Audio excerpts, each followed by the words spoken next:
Bismillahirrahmanirrahim. Assalamualaikum warahmatullahi wabarakatuh. Nama saya Sunani Rantika Salsabila, NIM 1961326.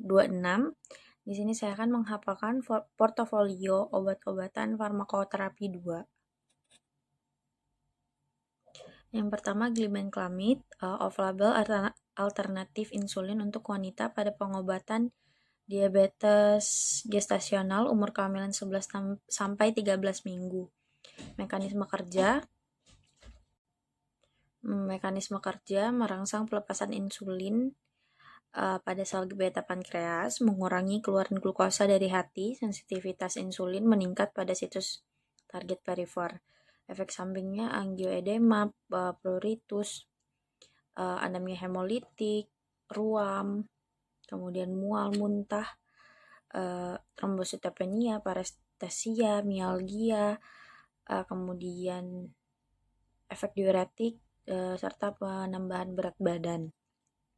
Kemudian risiko interaksi obat, bosentan jika diberikan secara bersamaan akan mengakibatkan peningkatan enzim hati dan alternatif antihipoglikemik harus dipertimbangkan. Kemudian untuk dosis diberikan bersama dengan makan. Dosis konvensional yaitu kurang dari 10 mg, dosis mikronisasi yaitu kurang dari 6 mg. Untuk populasi khusus, ibu hamil kategori C atau B atau C boleh diberikan kepada ibu menyusui. Kemudian belum ada kemanjuran untuk pasien anak-anak. Untuk pasien geriatrik disarankan untuk mengkonsumsi obat dosis awal yaitu dosis konvensional 1,25 mg, dosis mikronisasi 0,75 mg. Kemudian tidak dianjurkan untuk pasien dengan gangguan ginjal. Pasien dengan gangguan hati digunakan dosis awal dan monitoring.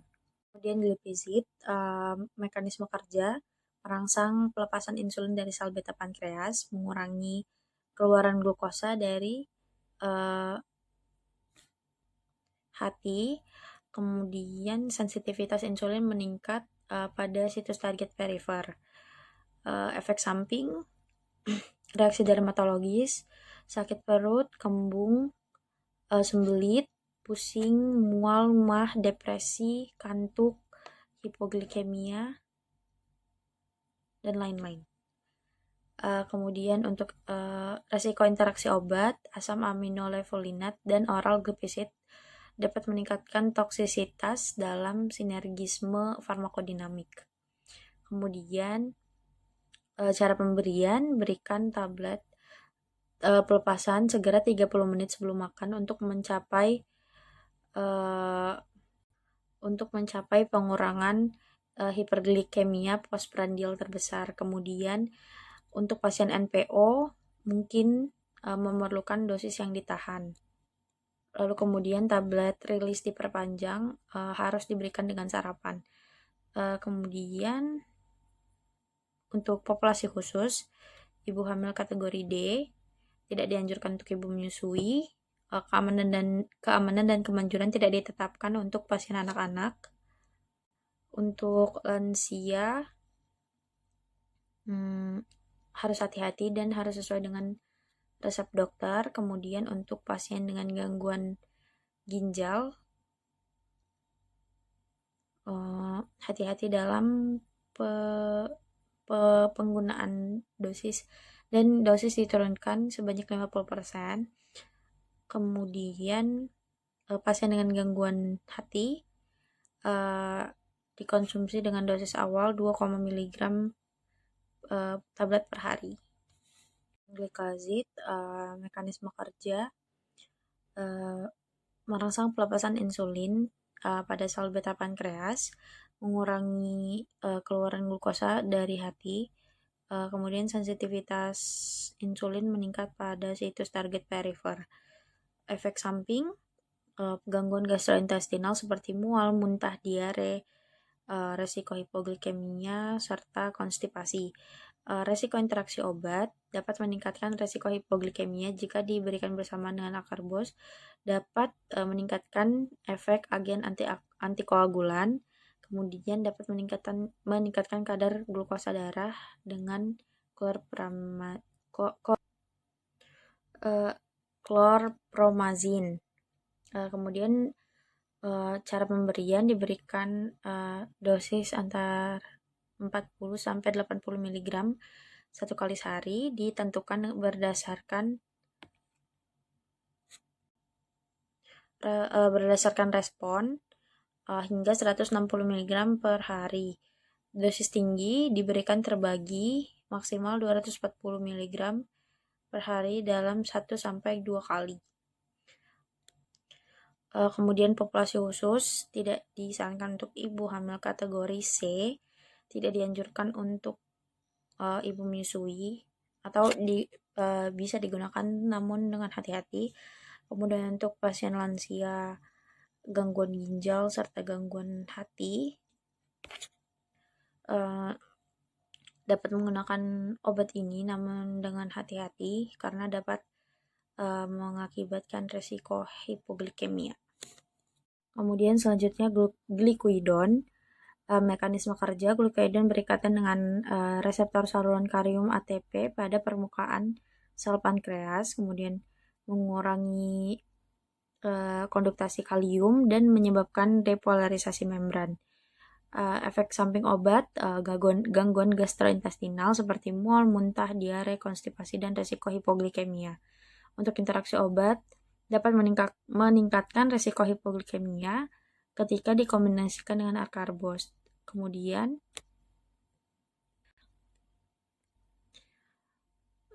sebelum makan pagi disesuaikan hingga 45 sampai 60 mg dalam 2 sampai 3 kali dosis terbagi.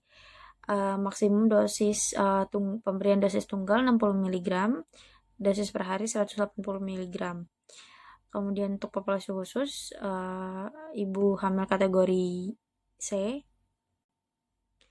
Kemudian untuk ibu hamil geriatrik, pasien dengan gangguan hati atau ginjal, digunakan dengan hati-hati. Untuk pasien geriatrik, kemudian pasien gangguan ginjal dan hati, dilakukan monitoring konsentrasi glukosa darah. Selanjutnya glimepirid, mekanisme kerja efek awal untuk meningkatkan sekresi insulin pada sel beta pankreas serta menurunkan laju produksi glukosa hepatik dan meningkatkan sensitivitas reseptor insulin. Kemudian untuk efek samping obat, hipoglikemia, pusing, pruritus, nausea, kemudian ortikaria. Kemudian resiko interaksi obat, fluconazol dapat meningkatkan AUC dan waktu paruh glimepirid. Kemudian isoniazid berpotensi untuk meningkatkan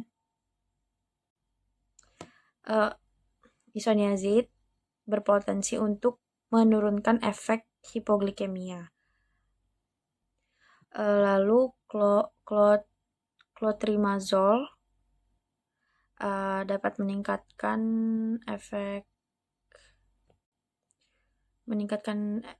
kadar glimepirid dan menurunkan kadar metabolisme. Kemudian cara pemberian diberikan secara oral 1 sampai 2 mg setelah sarapan. Kemudian ditingkatkan dalam 1 sampai 2 minggu, ditingkatkan sebanyak 1 sampai 2 mg dan tidak lebih dari 8 mg per hari. Kemudian untuk populasi khusus, ibu hamil kategori C. Kemudian tidak dianjurkan untuk ibu menyusui. Lalu keamanan dan efektivitas tidak ditetapkan untuk pasien di bawah 16 tahun. Kemudian untuk pasien geriatrik, kemungkinan penambahan efek samping karena usia. Kemudian untuk pasien dengan gangguan hati, pasien gangguan hati ringan itu harus dimonitoring. Kemudian untuk pasien gangguan ginjal, terdapat berpotensi resiko hipoglikemia. Selanjutnya repaglinit, mekanisme kerja meningkatkan sekresi insulin dengan memblokir saluran kalium ATP pada sel pulau beta yang memfasilitasi masuknya kalsium melalui saluran kalsium. Efek samping obat hipoglikemia, sakit kepala, infeksi saluran pernapasan atas. Kemudian untuk resiko interaksi obat, deferasirox dapat menurunkan konsentrasi serum substrat. Kemudian derivatif rifamycin dapat meningkatkan metabolisme repaglinit. Kemudian populasi khusus, ibu hamil kategori C, untuk ibu menyusui, hentikan pengobatan atau hentikan kegiatan menyusui. Kemudian untuk pediatrik dan geriatrik, keamanan dan efikasi belum ditetapkan. Kemudian untuk pasien dengan gangguan hati dan ginjal, digunakan dengan hati-hati. Selanjutnya natreglinit. Off-label tidak ada, mekanisme kerja meningkatkan sekresi insulin melalui peningkatan saluran K+ pada sel beta pulau, mengurangi hiperglikemia postprandial. Jumlah insulin yang keluar tergantung dengan kadar glukosa yang ada.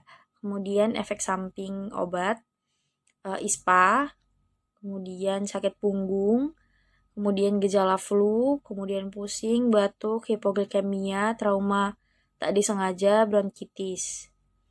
Kemudian resiko interaksi obat pada warfarin dan metformin tidak terdapat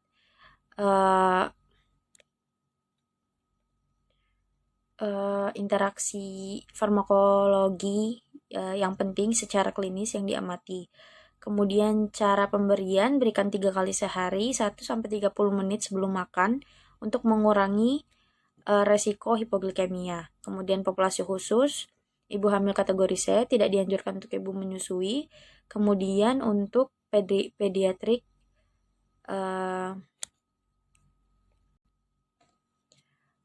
keamanan dan efikasi tidak ditetapkan. Kemudian untuk anak-anak tidak ada perbedaan dengan orang dewasa, namun terdapat peningkatan sensitivitas. Kemudian untuk pasien dengan gangguan ginjal, digunakan hati-hati untuk pasien dengan gangguan ginjal sedang sampai berat. Gangguan hati, pasien dengan gangguan hati, untuk hati-hati mengkonsumsi obat ini. Pioglitazone, off-label tidak ada, mekanisme kerja meningkatkan sensitivitas insulin pada jaringan target dan menurunkan gluconeogenesis hati, memperbaiki resistensi insulin yang berhubungan dengan diabetes mellitus tipe 2 tanpa meningkatkan sensitivitas insulin pada sel pankreas.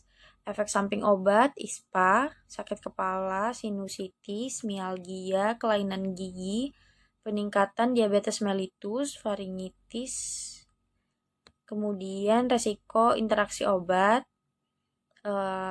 golongan sulfolinurea mengakibatkan hipoglikemia. Kemudian rifampicin menurunkan kadar pioglitazone pada darah. Cara pemberian, berikan sekali sehari tanpa memperhatikan makanan. Kemudian populasi khusus, ibu hamil kategori C tidak dianjurkan untuk ibu menyusui karena dapat terdistribusi melalui ASI. Kemudian tidak dianjurkan untuk anak-anak di bawah 18 tahun. Dan untuk pasien dengan gangguan hati, gunakan dengan hati-hati dan tidak dianjurkan untuk pasien dengan penyakit hati berat. Akarbosa off-label tidak ada mekanisme kerja. Efek penghambatan kecil pada enzim glukosidase yang menghidrolisis oligosakarida, trisakarida, desakarida menjadi glukosa dan monosakarida yang lain di brush border usus. Kemudian efek samping obat, flatulensi, tinja lunak, diare, perut kembung dan nyeri, mual, kemudian reaksi pada kulit dan fungsi hati yang tidak normal. Ada laporan ileum, ikterus, udema, dan hepatitis. Resiko interaksi obat primlingtid meningkatkan efek yang lain dengan sinergisme farmakodinamik. Cara pemberian, berikan secara oral bersamaan dengan gigitan pertama makanan utama. Jika satu dosis terlewat, maka diambil di dosis selanjutnya dosis makanan selanjutnya agar tidak terjadi pengambilan dosis ganda. Kemudian populasi khusus ibu hamil kategori B dan tidak dianjurkan untuk ibu menyusui karena dapat terekskresi melalui ASI. Metformin off-label pencegahan diabetes tipe 2, mekanisme kerja menurunkan produksi glukosa hepatik, menurunkan penyerapan glukosa GI, meningkatkan sensitivitas insulin pada sel target. Efek samping obat, perut kembung, diare, mialgia. Resiko interaksi obat pada seligilin, tedizoid, dan tranilsipromin. Ketiganya akan meningkatkan tingkat atau efek metformin dengan mekanisme interaksi yang tidak ditentukan. Cara pemberian berikan secara oral bersama dengan makanan untuk mengurangi efek GI yang merugikan. Kemudian berikan 2-3 kali sehari. Berikan secara 2 dosis terbagi jika total dosis kurang dari 2 gram atau 3 dosis terbagi jika total dosis lebih dari 2 gram. Berikan tablet extended release sekali sehari sebelum makan malam. Kemudian untuk populasi usus ibu hamil kategori B tidak dianjurkan untuk ibu menyusui karena terdistribusi melalui ASI pada tikus belum diketahui untuk manusia. Kemudian untuk pediatrik, keamanan dan efikasi belum ditetapkan. Untuk geriatrik digunakan dengan hati-hati karena fungsi ginjal akan menurun seiring bertambahnya usia. Kemudian untuk pasien dengan gangguan hati tidak dianjurkan. Untuk pasien gangguan ginjal perlu